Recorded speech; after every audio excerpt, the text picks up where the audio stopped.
La verdad que estoy muy entusiasmada, me encanta apoyar a los jóvenes y sobre todo a un joven prodigio que se recibió a los 20 años y es lo que quizás sorprende y que a sus 20 años pudo escribir un libro, es tesista de la carrera y bueno, ya está pronto a terminar toda su trayectoria de carrera.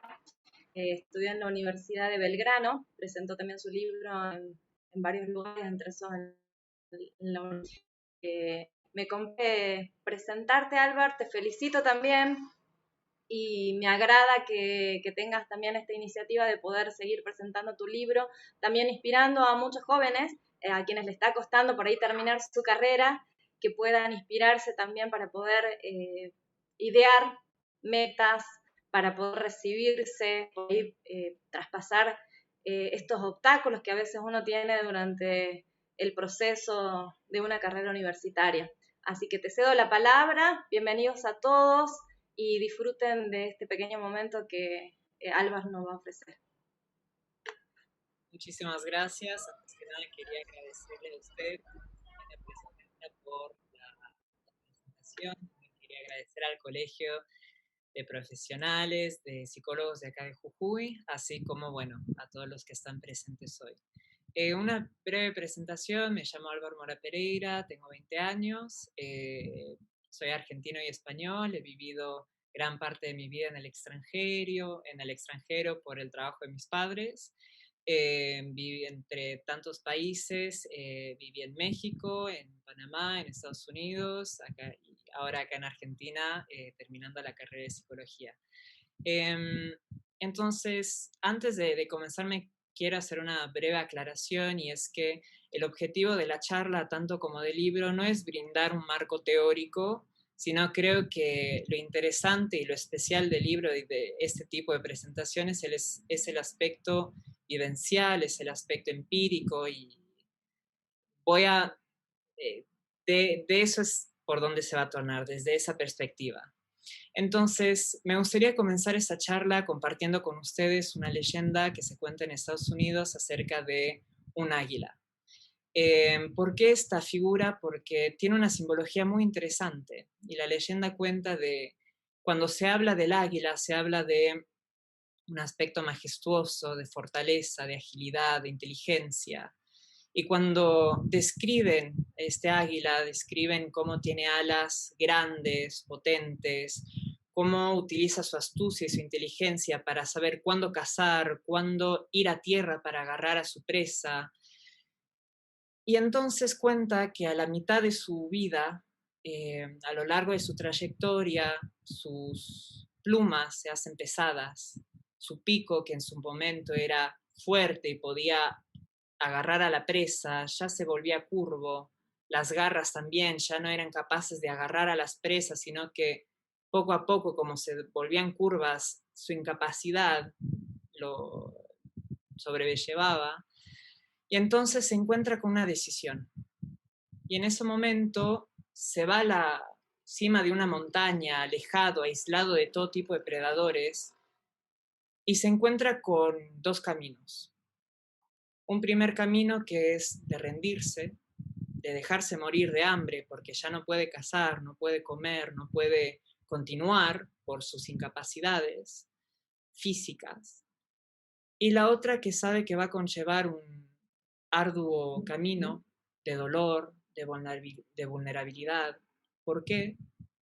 Porque para poder seguir viviendo se tiene que, literal, reventar las uñas contra la piedra, reventar el pico contra la piedra, para justamente que les vuelvan a crecer y arrancarse las plumas una por una para poder su plumaje volver a crecer de nuevo. Y entonces, esta metáfora representa justamente el concepto de resiliencia. El concepto de resiliencia viene de la física, que se habla de cómo un material cambia a un estado diferente y regresa al estado anterior. Y hoy en día se lo entiende a este concepto como la capacidad de una persona para sobrellevar y sobremontar una situación traumática o dolorosa.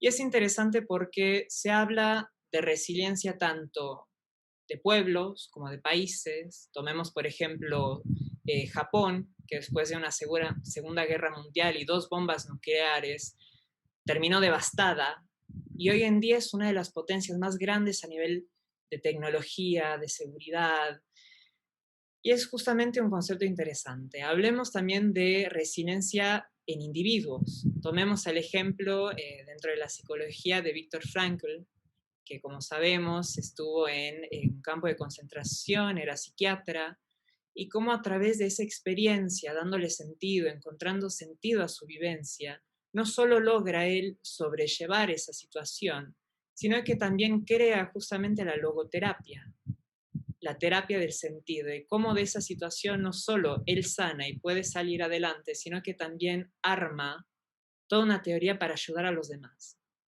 Tomemos a otro caso, a Facundo Cabral, que es autor argentino, que perdió toda su familia en accidentes y sin embargo seguía escribiendo y seguía amando a la vida por cómo era y su belleza, y cómo a través de su arte permitió justamente sanar y compartir su dolor con los demás.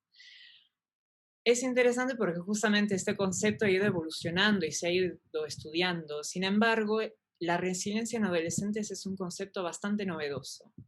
En las últimas décadas se ha ido estudiando, y vayamos en la historia, vayamos atrás a Alejandro Magno, en siglo 356 nació antes de Jesucristo. Un caso muy interesante y les voy a contar por qué. El padre lo exilió a él y a su madre y a todos sus amigos en una joven edad por haber sido, o por pensar, digamos, considerarlo como un hijo adúltero. Y sin embargo, a los 19 años accede al trono de Macedonia y no se queda ahí, sino que hace un imperio enorme, expandiéndolo hasta África y Asia. Un ejemplo para mí clarísimo de resiliencia, pero vayamos a un tiempo algo más contemporáneo. Hablemos de Frida Kahlo, un ícono en América Latina como en el mundo. Y hay un dato bastante interesante que no se habla, y es que se habla del accidente que tuvo, que la dejó muy mal físicamente. Sin embargo, no se sabe que el dato le ocurrió a los 18 años. Lo interesante es justamente a través de esta experiencia tan dolorosa, es que ella empezó a dibujar, empezó a crear, empezó el arte a través justamente de esta situación. Es que ella tomó todo su dolor y lo transformó en arte, que hoy en día justamente es uno de los íconos en América Latina y en el mundo más reconocidos. ¿Por qué? Porque justamente uno puede identificarse con ese sufrimiento y cómo eso le permitió justamente transitar y sanar. Vayamos a algo hasta aún más contemporáneo, y es el caso de Malala, que en el 2012, con 15 años, los talibanes le pegaron un tiro en la cabeza dejándola en el hospital. Y sin embargo, ¿por qué pasó esto? Porque ella defendía los derechos de las mujeres para ir al colegio, para una enseñanza digna. Y terminó en el 2014 ganando el Premio Nobel de la Paz, siendo la persona más joven en haber recibido el premio. Entonces, ¿por qué hablo de todos estos casos? Para introducir el libro. Porque tanto yo como todos los adolescentes que describo en el libro se encontraron con esta decisión o este camino. Entonces el libro Mil Voces, que lo tengo acá y voy a pasar el link después por el Zoom, nació cuando yo me encontré en una situación y en una crisis familiar en donde me encontré en este camino. ¿Qué hago? Había un camino en donde me podía haber dejado ir, sucumbido a la depresión, a la desesperanza, a la tristeza, o podía tomar un camino que no sabía dónde me iba a llevar, desconocido, pero que sabía que me iba a ayudar a salir adelante. Entonces, ¿qué fue lo primero que hice? A los 16 años empecé a romper el silencio. Tenía 16 años, estaba en el secundario y empecé a hablar con mis compañeros de curso. Empecé a hablar con ellos sobre mi situación y me di cuenta que no era el único que estaba o había atravesado situaciones de gran vulnerabilidad. Y también muy interesante porque una particularidad de mi colegio es que personas que se habían recibido visitaban nuestro colegio y nos hablaban, comentaban, y aprovechaba esas experiencias y esos momentos para hablar con ellos y también compartir mis experiencias para ver cómo ellos habían atravesado alguna de sus situaciones. Entonces ahí es cuando empecé a darme cuenta que no era el único que había atravesado, y es en el momento en que me di cuenta también que la adolescencia no solo es una situación o es una vivencia de gran vulnerabilidad por los cambios emocionales, los cambios físicos que eso conlleva, sino también la representación que eso tiene a nivel social. ¿Por qué? El adolescente se lo piensa como un rebelde, ignorante, no sabe lo que quiere, se rebela, delincuentes, etcétera, etcétera. Y eso juega en contra. ¿Por qué tanto a nivel legal? Porque los jueces no toman la palabra de los adolescentes. Siendo menores de edad, siguen siendo, eh, si bien son sujetos de derecho, siguen siendo amparados por padres, madres, tutores que tienen control sobre sus vidas. Y entonces ahí es cuando me di cuenta en mi propio proceso y viendo el proceso de los demás que tenía que hacer algo. Y entonces empecé a recolectar diferentes anécdotas, diferentes historias de compañeros, cambiando nombres, por supuesto, y algunas circunstancias, mezclando algunos casos para justamente darles una voz a ellos y darme una voz a mí mismo y a los demás adolescentes que no tuvieron, para poder ser visibilizados y para poder visibilizar la situación y poder darle un peso mayor. Entonces, Mil Voces está traducido en 3 idiomas, en español, francés e inglés, en el mismo libro. Son idiomas que yo conozco, entonces yo hice la traducción. Está estructurado de una manera bastante interesante porque en un primer momento, acá voy a mostrar, hay una foto, bueno, el número, está el texto, donde se cuenta la anécdota, y después está un análisis de cómo esa persona salió adelante de la situación y cómo logró atravesarla.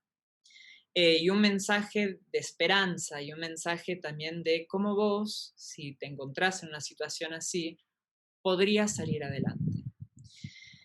Algo que también quería decir es que este libro no está comercializado en el sentido de que está libre acceso a todos los que quieran leerlo. Buscan Mil Voces, Álvaro Mora Pereira, y en ISU ahí está. Y para continuar me gustaría hacer un pequeño ejercicio de visualización, y se preguntarán por qué, y es para poder traerlo a tierra, el concepto, porque suena algo muy lindo, muy bello, no sé qué, no sé cuánto, pero ¿cómo lo podemos ver en nuestras propias vidas? ¿Cómo lo podemos aterrizar y poder reflejarlo en nuestras propias situaciones? Porque todos hemos sido adolescentes y todos hemos atravesado situaciones de dificultad. Entonces, me gustaría que o bien cierren los ojos o miren abajo, y que escuchen mi voz, que los voy a guiar. Entonces, cuando quieran pueden cerrar los ojos o mirar para abajo. Inhalo, retengo, exhalo. Y mientras exhalo, dejo calmar los pensamientos, las preocupaciones. Inhalo, retengo y exhalo. Y mientras me relajo, relajo el cuerpo, relajo la boca, relajo las manos. Inhalo, retengo, exhalo. Última. Inhalo, retengo y exhalo. Y ahora quiero que te imagines, que te acuerdes de una situación que hayas atravesado, en la cual te hayas sentido solo, sola, que te hayas sentido en una situación vulnerable, en donde no sabías por dónde ir. Quiero que lo visualices, quiero que sientas esa emoción, o bien de tristeza, de desesperanza, de preocupación. Y cuando lo tengas bien visto y bien en tu mente, quiero que enfrente tuyo veas un camino lleno de obstáculos, de pequeñas rocas. Mucho de enfrente no podés ver, pero sabes que tenés que caminar. Vas caminando solo en un primer momento y te tropiezas y te caes. Y estás en el suelo y lloras. Es difícil, no sabes cómo salir adelante. Y poco a poco te vas levantando y ves a una persona al lado tuyo, enfrente, que te tiende una mano. Y puedes verla, será un amigo, un familiar, un maestro, un ser querido. Y te ayuda a levantarte y empiezas a caminar con él o ella. Caminan juntos, empiezas a reírte. De repente hay otra roca y casi como tambaleas y casi te caes, pero está esa persona para agarrarte. Te da un poco de miedo y te da un poco de tristeza, pero sigues adelante, sigues caminando. Te ves creciendo, te ves uniéndote de diferentes personas que tenés hoy en día, nuevos amigos, nuevos proyectos, nuevos seres queridos. Y hasta llegar hoy. Y quiero que te des vuelta y mires todo ese trayecto, todo ese camino. Y quiero que mires a tu alrededor, con quién estás, quién sos hoy, qué aprendiste de esa situación. Y ahora cómo podés ayudar a los demás habiendo atravesado esa situación. Quiero que sientas ese sentimiento de felicidad, de orgullo, de estar contento, de saber que atravesaste esa situación y saliste bien. Fue difícil, fue doloroso, lloraste, te caíste, pero saliste adelante, seguiste caminando, encontraste personas, encontraste recursos, te armaste de valor y saliste adelante. Y gracias a eso hay una parte tuya que creció, hay una parte tuya que maduró y que con esa madurez, con ese aspecto, podés hoy en día ayudar a los demás. Y cuando estés listo, quiero que te vuelvas a relajar, a decir adiós a esas personas, a esa situación, y te vuelvas a conectar con tu cuerpo, con el presente, con el ahora. Estés en donde estés en Argentina, estés en Estados Unidos, en Costa Rica, en donde sea, en tu cuarto, tu cuerpo. Y cuando estés listo, puedes abrir tus ojos.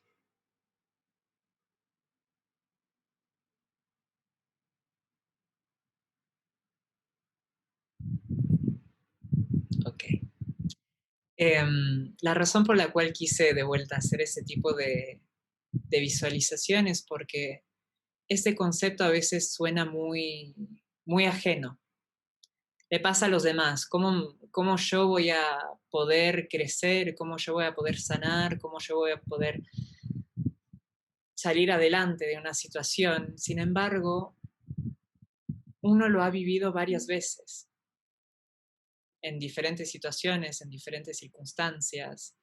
Y eso es lo que el libro quiere mostrar y brindar un mensaje de esperanza, brindar un mensaje de aliento a adolescentes que atravesaron o están atravesando situaciones de gran vulnerabilidad y que se puede salir.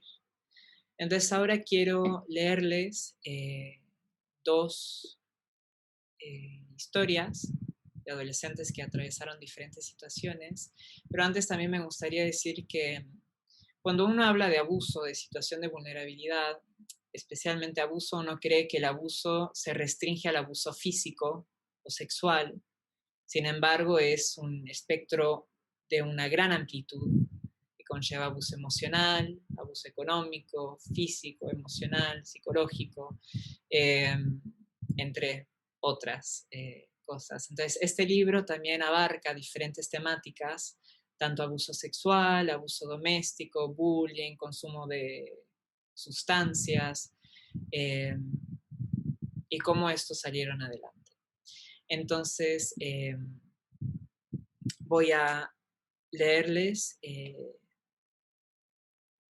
dos.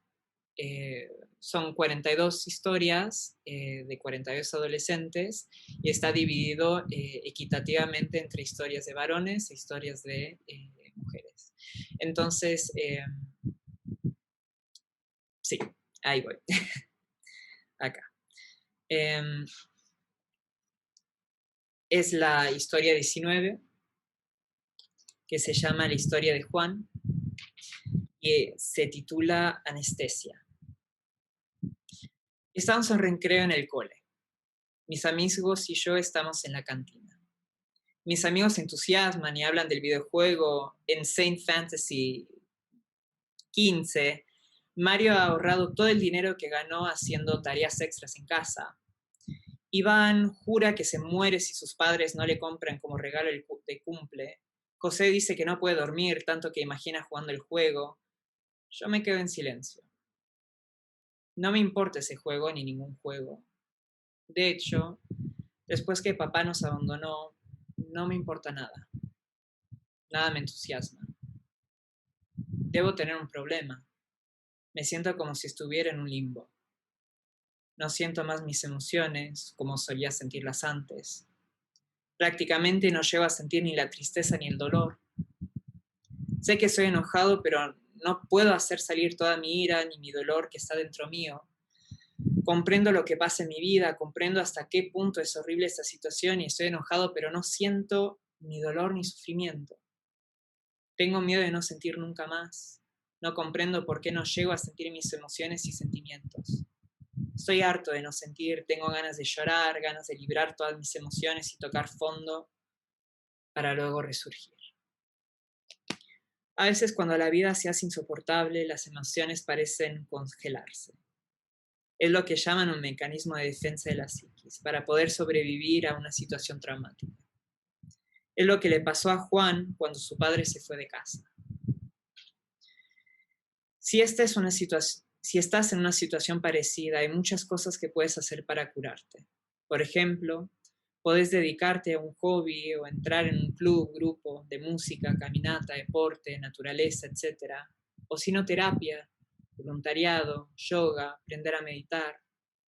Es importante no forzar el proceso. Tus sentimientos y emociones volverán a su debido tiempo. Juan, por ejemplo, comenzó a meditar en un centro budista muy cerca de su casa. Después de un tiempo, la práctica de la meditación ayudó a Juan a reconocer y ponerse en contacto con sus emociones y sentimientos. Entre las estrategias de supervivencia, la meditación es un recurso ideal para superar los problemas en la vida. Es muy interesante porque hoy en día, ya habiendo transcurrido toda una carrera en psicología, podría, digamos, agregar más cosas, hay muchas más herramientas que se pueden utilizar para superar una situación así. Pero lo interesante fue que esta persona primero rompió el silencio. Habló con sus padres para preguntarles qué podía hacer, porque necesitaba hacer algo. Y justamente eso le permitió, al romper el silencio, empezar ese camino, empezar a buscar diferentes cosas, diferentes recursos que le puedan ayudar a salir de esta situación. Y también la razón por la cual elegí esta anécdota o esta historia, y después voy a contar la otra, es porque con todo el movimiento creo que es importante reconocer. Sí, no, es un caso que me pareció muy interesante y que pasa bastante en el caso de varones, y me pareció importante poder hablar de esto y poder compartirlo. Entonces, la segunda historia que quiero compartir es, ya voy, la de, un segundo.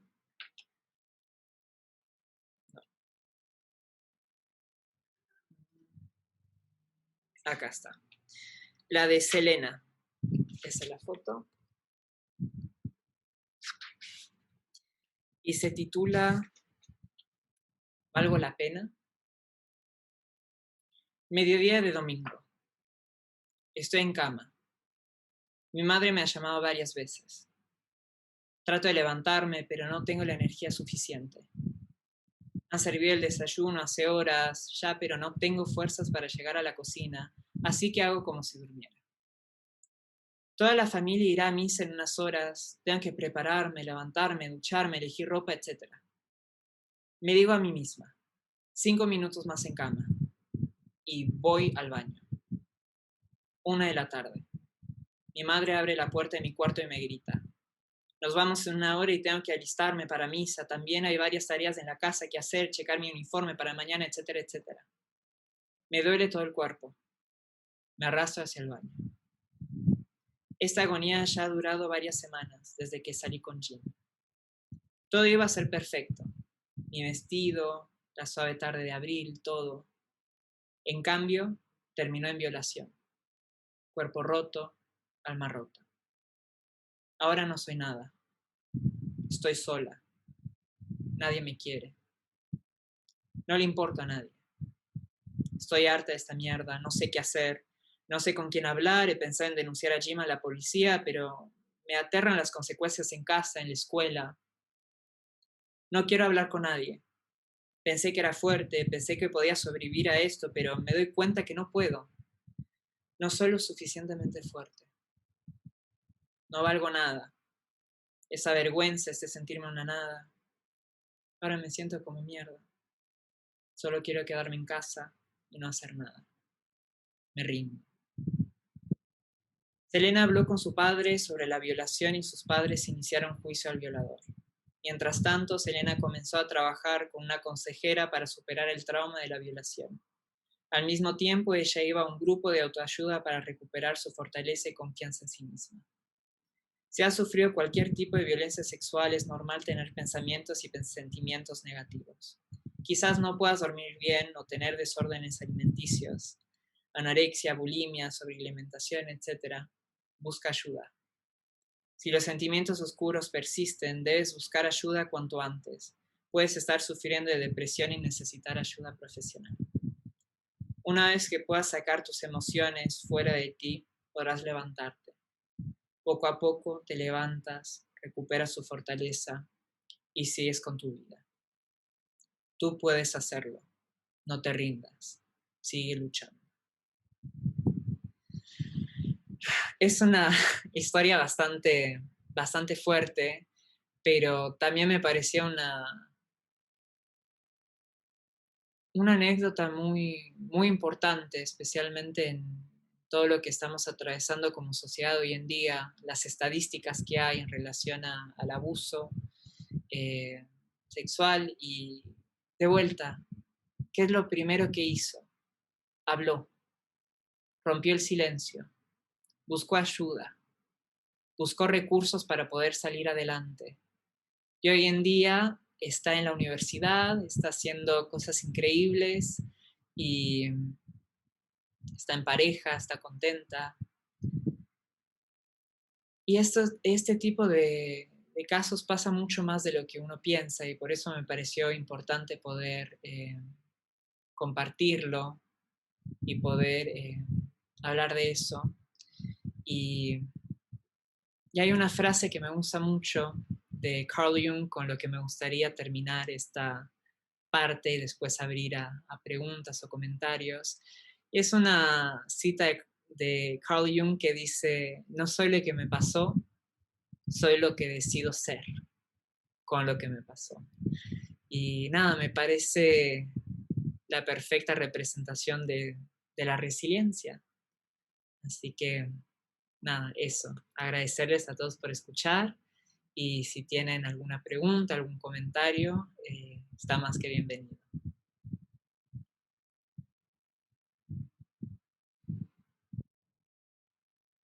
Así, nada. Si quieren pueden sacar el micrófono o también ponerlo por el chat como quieran.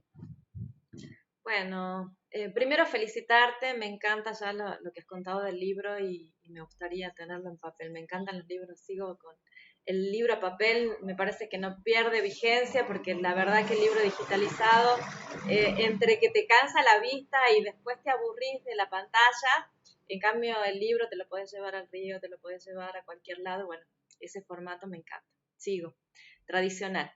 Y después me encanta esto porque venimos hace rato también en medio de la pandemia con respecto a los adolescentes, que una colega proponía también y muchos psicólogos hablamos, ¿no? de esto de recuperar voces.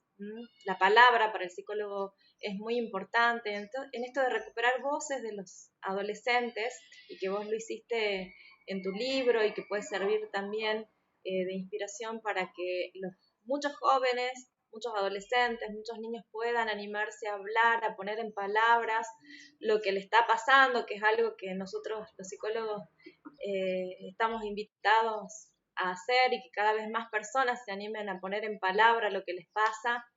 En esto que vos también pasaste y que viste a lo largo del libro, contanos cómo encontraste vos la mejor forma de recuperar las voces de estos adolescentes. ¿Cómo pudiste vos llegar para que ellos te cuenten esta historia, estos ejemplos de anécdota que vos acabas de contar?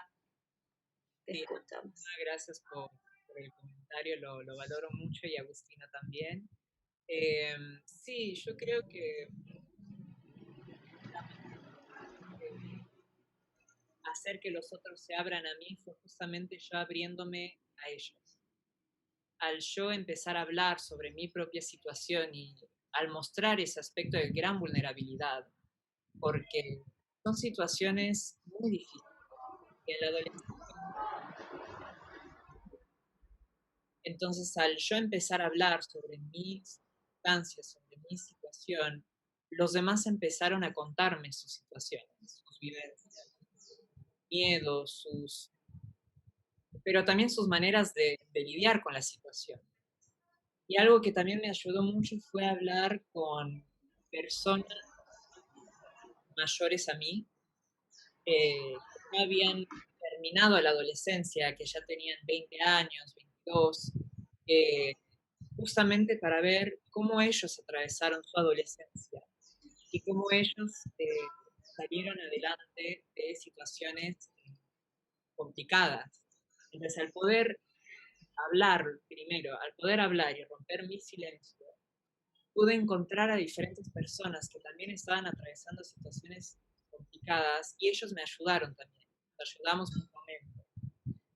Y también al hablar con personas con mayor experiencia, con mayor edad, también me dio una perspectiva diferente de cómo poder hablar y cómo poder yo atravesar situaciones, cómo y ahí es como empecé también a escribir el libro. ¿Cuáles son las temáticas que más se ven? Abuso sexual, abuso doméstico, eh, abuso por el padre, hay varios casos. Entonces, así es como empecé a recopilar, cambiar nombres, cambiar algunas circunstancias para poder moldearlo, para mantener la confidencialidad, mantener también la privacidad de la persona. Y espero que haya respondido a la pregunta bastante bien. No sé si por ahí va. Gracias. Dame un segundito que Cecilia va a cuántos colaboradores.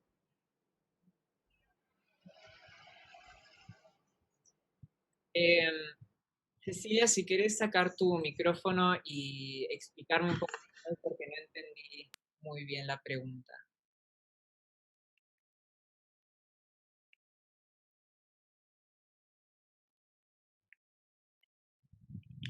Hola Álvaro y hola a todos.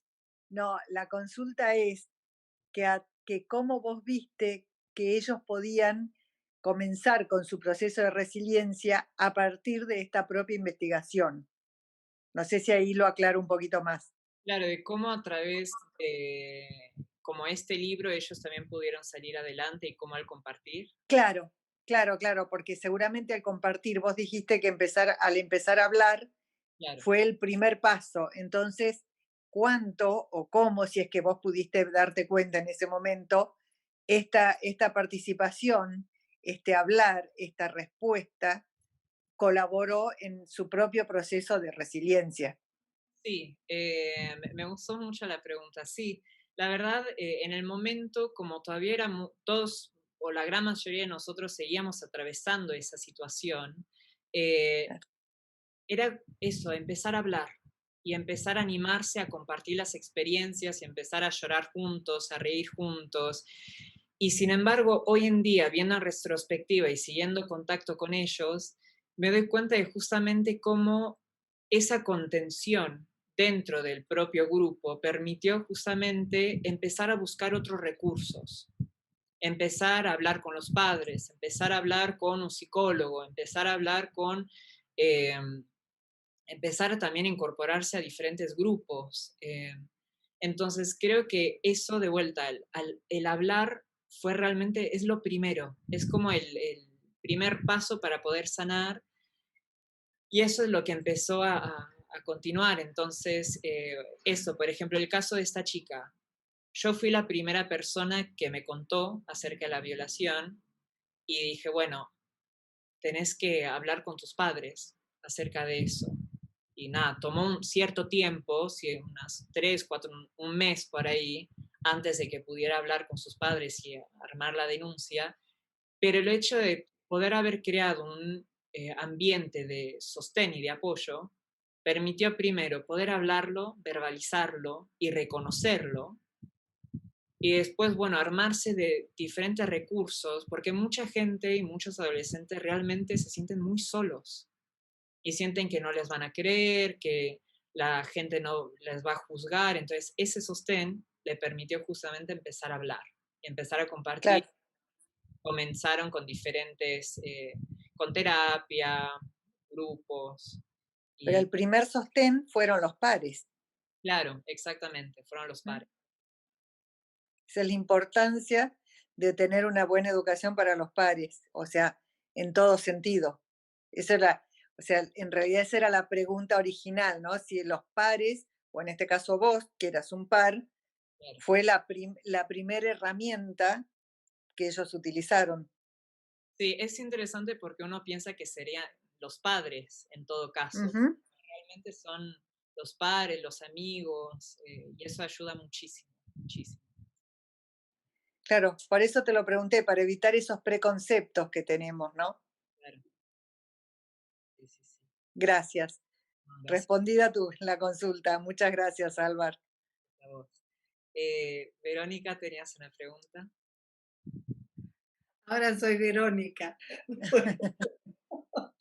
Nada, muy bien, la verdad que muy lindo lo que contaste. Y yo me acuerdo que cuando me diste a leer la primer borrador, claro, estabas en cuarto año de la secundaria.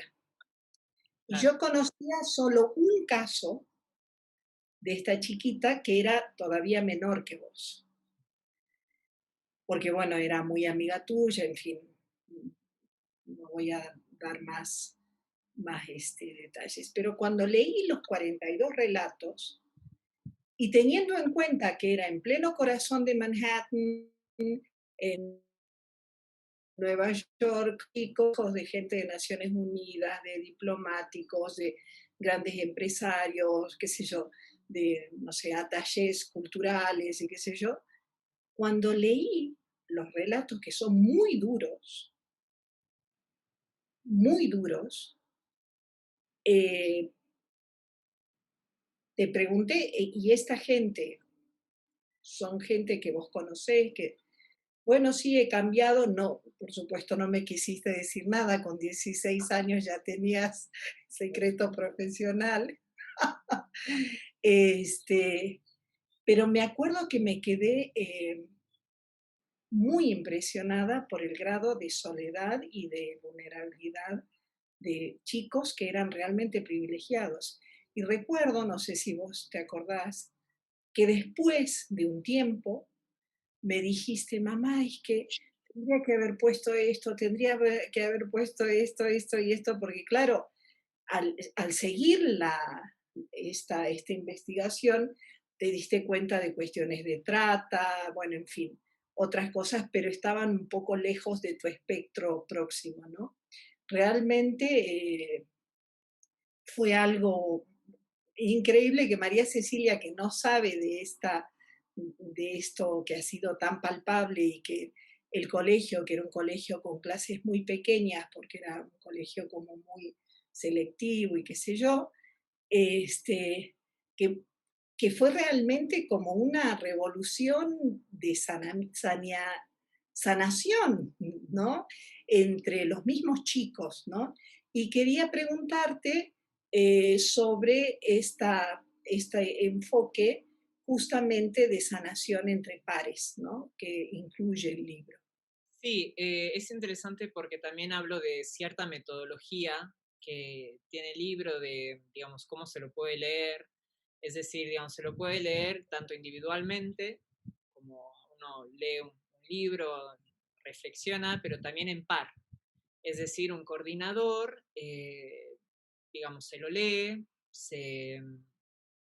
primero se ve la imagen, eh, digamos, se ve la imagen y después, bueno, ¿de qué puede hablar este libro o de esta anécdota? Después, nada, se continúa, se lee el libro, cada quien comparte lo que piensa y bueno, eh, después el mensaje. Y justamente eso lo que promueve es conectar con los pares, poder hablar con ellos. eh, y también el libro tiene todo un apéndice en donde hay, digamos, números de América Latina, francófonos, digamos, Francia, Canadá y anglosajones, porque nada, los tres idiomas, que tiene que ver con ayuda de prevención de suicidio, que tiene que ver con abuso sexual, abuso doméstico, todos números e información para poder consultar eso. Entonces también, digamos, tiene toda una metodología, se lo puede enseñar también para idiomas, traducción, se lo puede utilizar para talleres terapéuticos en grupo, entre pares, amigos míos, e individualmente.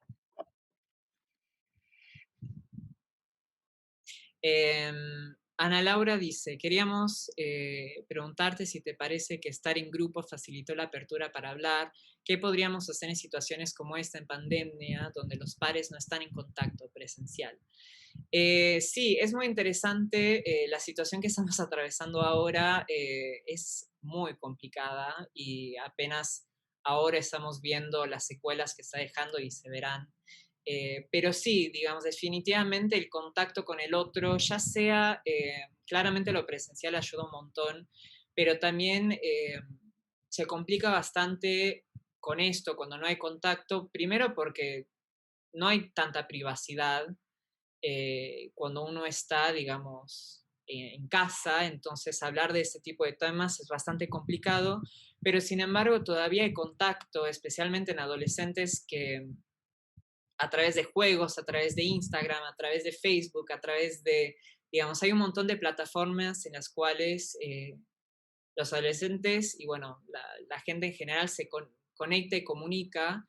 Hay un montón de grupos también virtuales que se están haciendo en relación a apoyos, un montón de números de teléfonos. Yo creo que el problema principal es que no se informa acerca de esto a los adolescentes, digamos, que no tienen acceso a este tipo de información. Digamos, por ejemplo, la Cruz, hace poco me di cuenta que la Cruz Roja también tenía un centro de atención para ayuda psicológica, una información que yo no sabía.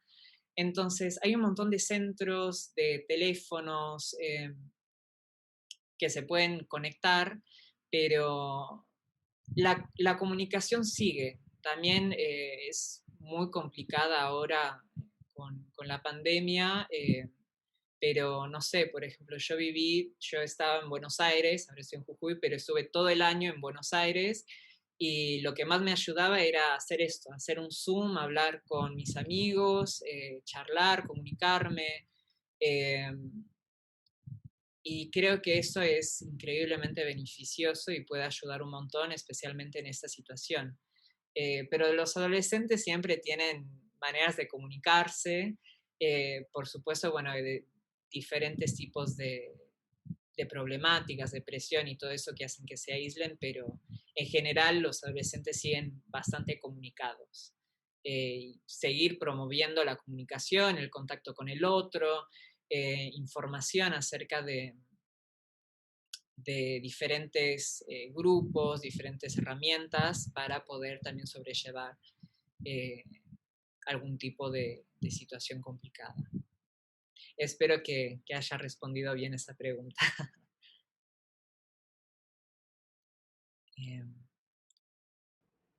Sí, un comentario y puede ser también pregunta. Creo que, bueno, justo esta semana estamos viviendo, el miércoles, de alguna manera se rememoró el Día Internacional de Prevención en Depresión, entonces también esto puede entrar en el marco de la semana de prevención en depresión, que son por ahí los indicadores que más suman en la consecuencia de un suicidio, por ejemplo, ¿no? Porque de no poner en palabras tanto y guardar, guardar, guardar, que les pasa mucho a veces a los adolescentes que viven situaciones de extrema vulnerabilidad, que en Jujuy lamentablemente hay un alto índice de suicidio, pero bueno, es un número que no se dice, bueno, por no asustar de alguna manera quizás a la población o no, pero sí tenemos que empezar a hablar, y yo opino que sí deberíamos saber dónde se suiciden, en qué parte de la provincia por ahí pasa más esto, ¿para qué? Para que justamente podamos ayudar a poner en palabras, pero no solamente los profesionales de la salud, porque esto atañe a todos, ¿no? A mamás, a papás, por ahí podemos tener unos hijos que juntamos a los amiguitos y por ahí vemos un amiguito triste y uno como mamá puede decir, ¿qué te pasa? Podés charlar, podés conversar, podés ofrecer contención. Entonces, es un tema que compromete a toda la población. Entonces, por ahí en esto de abrirnos a esto de recuperar voces y de sumar más gente, y no solamente profesionales, sino también una mamá, un papá, un amigo, un joven, un adolescente que pueda estar a la par. Seguramente habrás tenido experiencias como parecidas o que puedas, digamos, de alguna manera inspirar a esto de activar no solamente a los profesionales, sino a toda la población para que nos sumemos a la prevención de la depresión, a la prevención del suicidio, a recuperar voces para prevenir cada vez más esta problemática bueno, que lamentablemente nos atañe como responsabilidad a todos. Sí, es muy importante porque todo lo que conlleva abuso o situación de vulnerabilidad es un tema muy tabú, tanto en la sociedad como uno incorpora eso. Entonces, los adolescentes sienten vergüenza, o cualquier persona que atraviesa una situación de vulnerabilidad o de abuso, siente vergüenza, siente pena, siente, no, mejor no hablo, o se siente solo.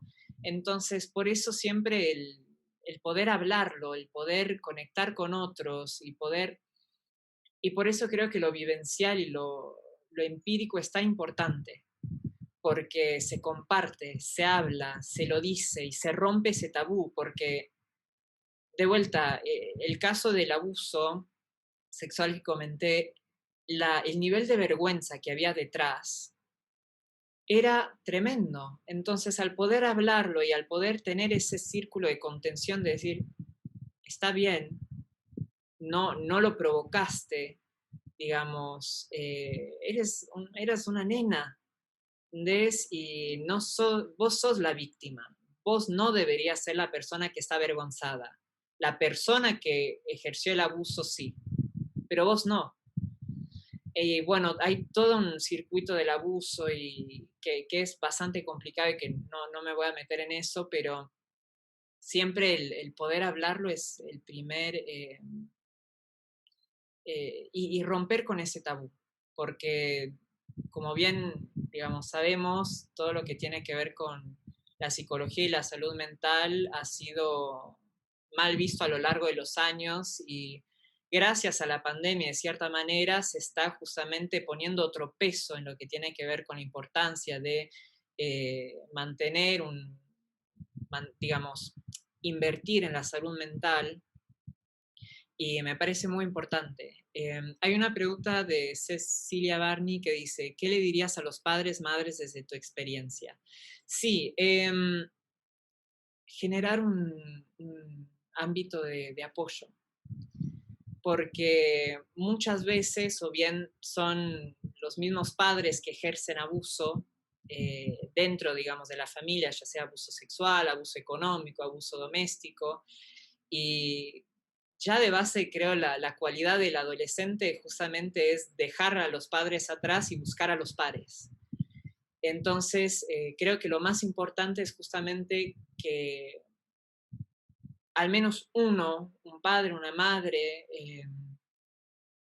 genere un espacio en el cual el niño, el adolescente no se sienta o bien atacado o perseguido, en el cual sienta que, bueno, si voy con esto, me va a apoyar. Pero no es en una situación, es toda una crianza en el cual el padre o la madre tiene que justamente fomentar eso, la comunicación con el niño, poder hablarle, decir que las emociones están bien, si necesitas algo estoy acá para ayudar, no estoy acá para regañarte.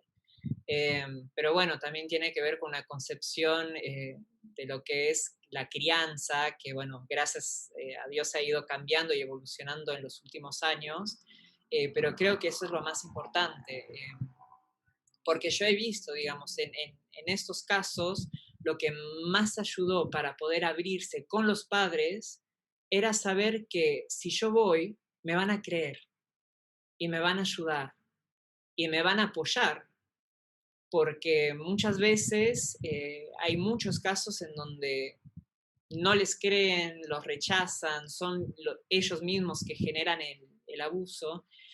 Entonces es complicado, pero creo que lo más importante es justamente generar un ambiente desde el principio en el cual se puedan ayudar y generar una contención. Sí. Espero que también haya respondido. Sí, sí, más que nada yo me refería a lo que te había preguntado creo que es Ana Laura, anteriormente en esta situación de pandemia, por lo que en general los adolescentes quedaron recluidos a sus casas, estando con la familia, y por eso hice la diferencia y puse padres, madres, ¿sí? O sea, el otro, ¿cómo hace el otro padre o madre para poder, pero lo contestaste igual? Perfecto, gracias. No, para nada. Y otra cosa también es que me parece muy importante es también respetar la privacidad del adolescente. Porque muchas veces como hay una invasión de la privacidad y como el adolescente siente que no tiene su lugar, y especialmente ahora en pandemia, que al principio en donde la casa era, bueno, nadie puede, todos tienen que estar en un mismo lugar, entonces es complicado. Pero eso sí, creo que fomentar especialmente la comunicación, poder generar un ambiente en donde se puedan hablar las cosas. El habla es una de las cosas más poderosas en relación a todo esto. Gracias.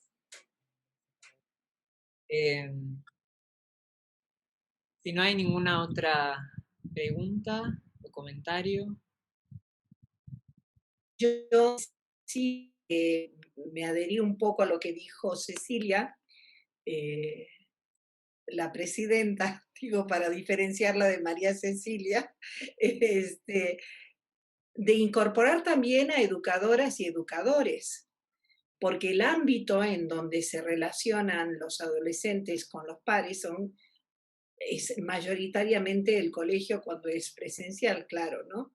Pero es un poco de incorporar a gente ajena, no iniciada en la salud mental, como aliados, y el libro lo permite porque vos has incluido unas instrucciones muy útiles y muy simples. No sé si querías comentar sobre el tema. Sí, Para el trabajo justamente en grupo de pares. claro, sí, era un poco lo que decía antes.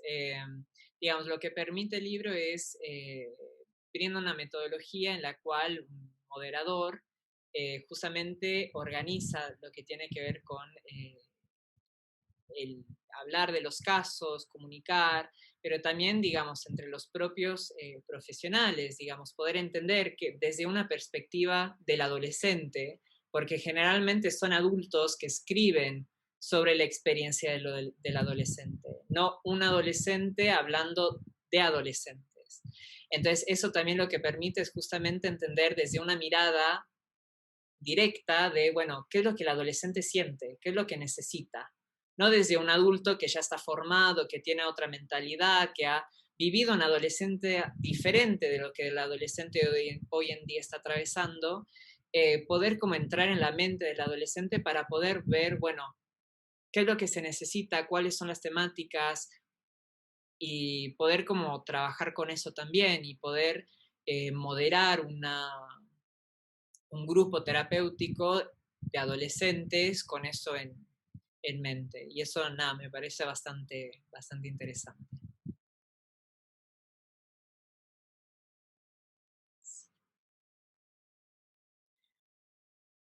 Bueno. Bueno, pues Álvaro, yo quisiera felicitarte por este trabajo.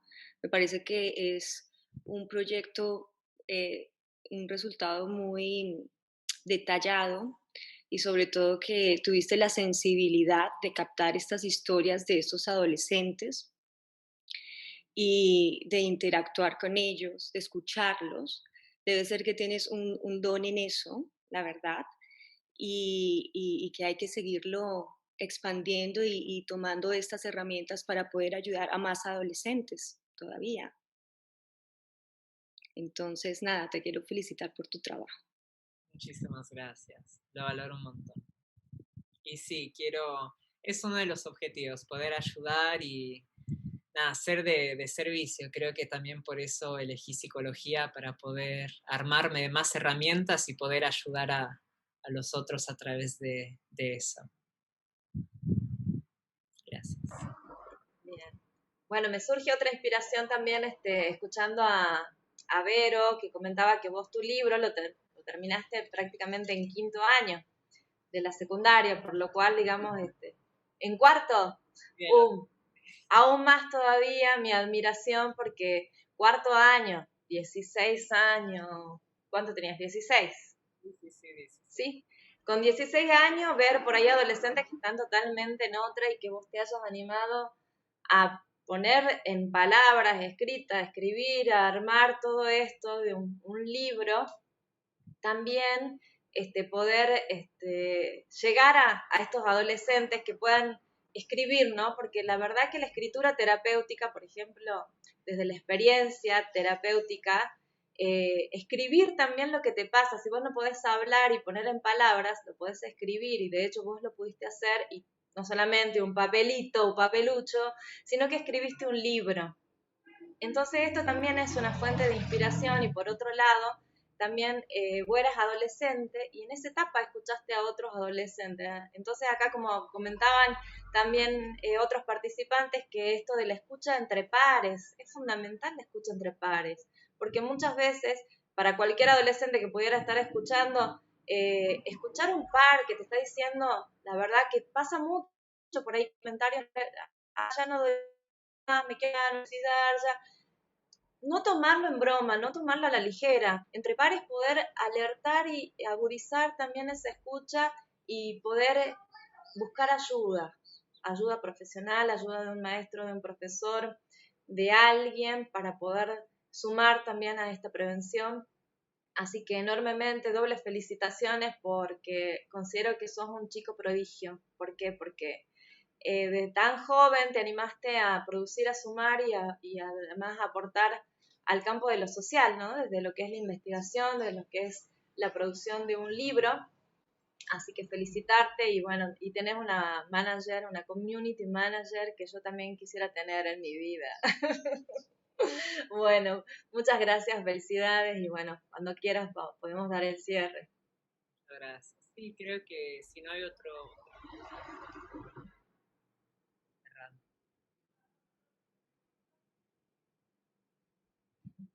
Creo que quedó ahí. Bien.